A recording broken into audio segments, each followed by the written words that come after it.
Welcome back. So I want to ask you, I understand where the BDS movement is coming from, and I understand that there were massive financial sanctions against South Africa which were critical in the whole fight against apartheid. What I'm interested in is, what would you want the South African government to do? I mean, apart from rebuking the ambassador, you must have some vision, which is your end game, which you want the South African government to contribute to. Absolutely.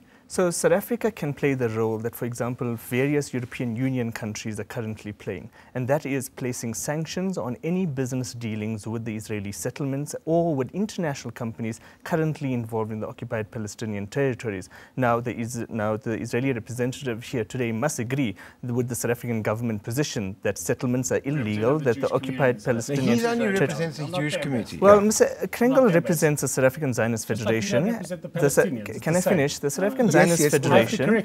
Can I finish? The South African Zionist Federation is an organization that supported apartheid South Africa. Look, we've got enough problems here without going into the... Let's just deal with the principles. Yes. Okay, carry on. We celebrate, Mr. Krengel, those brave Jewish South Africans that have come out and supported the BDS campaign and have actually called on the South African government in the name of Judaism to terminate relations with the State of Israel because Israel doesn't represent all Jews across the world. Now, the South African government can play the constructive role by firstly issuing a ban and warning against doing any business with Israeli settlement companies and international companies such as Caterpillar, G4S, Volvo, and others that have operations in occupied Palestinian territories against international law. The South African government can also play a role by prosecuting those South Africans that have served in the Israeli Defense Force. So would this all be designed to try to pressurize Israel to do what? This is a positive, constructive role that South Africa can do to bring Israel to the negotiating table. Right. It's not a blocking off. Can I ask you, do you think Israel also has, that South Africa also has a constructive role to deal with Hamas? Because your critics, I'm well aware of what his critics say.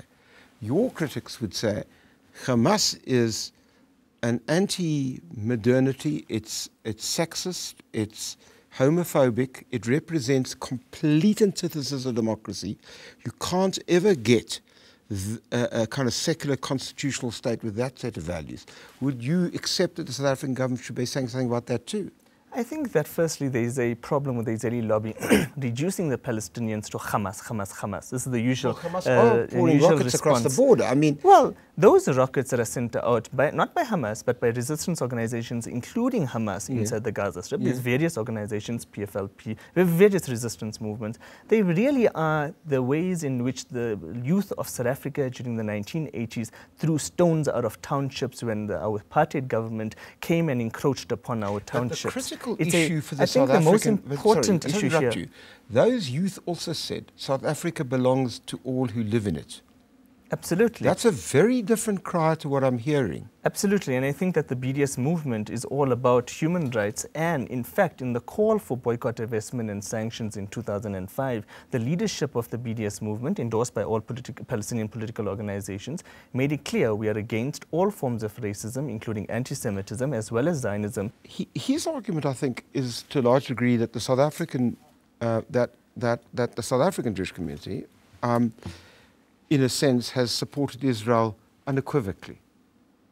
Would it not be helpful to, in a sense, get behind a South African government-type initiative which says, look, the rocket's unacceptable, we can't have any of this, but we are deeply committed to getting on with some form of negotiation to stop this nonsense? Would that not be more helpful? And ask the South African, if your kind of perspective didn't plug into that, wouldn't there be at least some common ground? That is the position.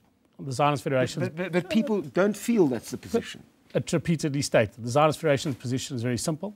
Two states for two people living in peace. That's what we want to attain. Are you prepared to...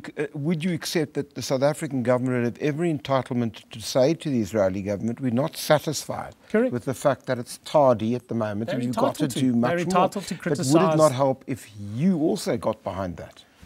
I don't see the point of the South African Jewish community, which is essentially pro-Israel, supports the state of Israel and its people, especially in this conflict. This conflict is for most Jewish people, most Israelis, quite a simple conflict.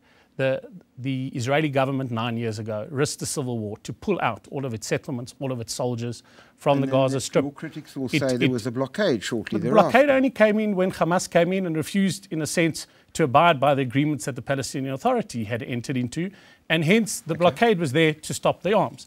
But we are totally committed to assisting the South African government to in any way further this peace process, both on the Palestinian and the Israeli side.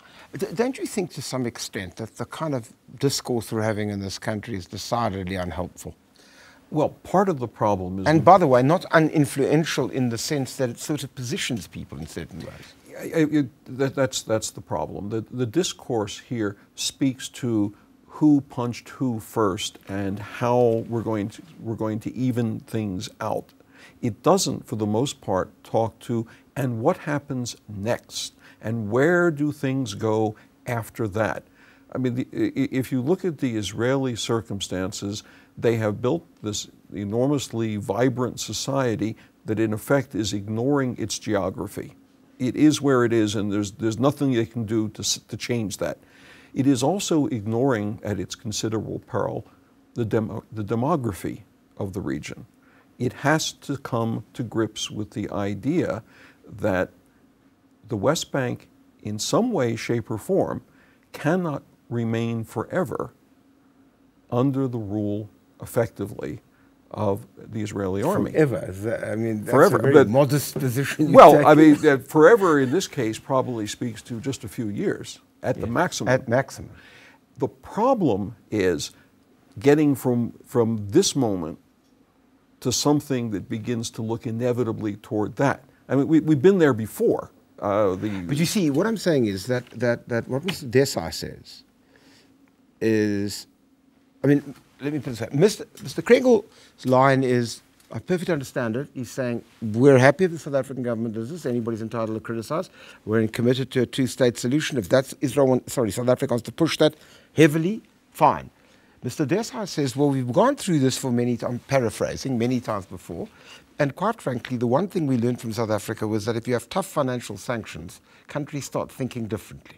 Well, the tough financial sanctions, of course, had very little to do with the liberation of the country. They were which country? This country. Oh, they had a lot to do with the liberation. They had very little. The decision to take them was a decision within one bank that it was no longer cost effective to keep the loans. There was a knock-on effect, and that's the huge. point. That's my point. Mr. Davis, the other reason let for sanctions. Let me finish. I'll get back to you.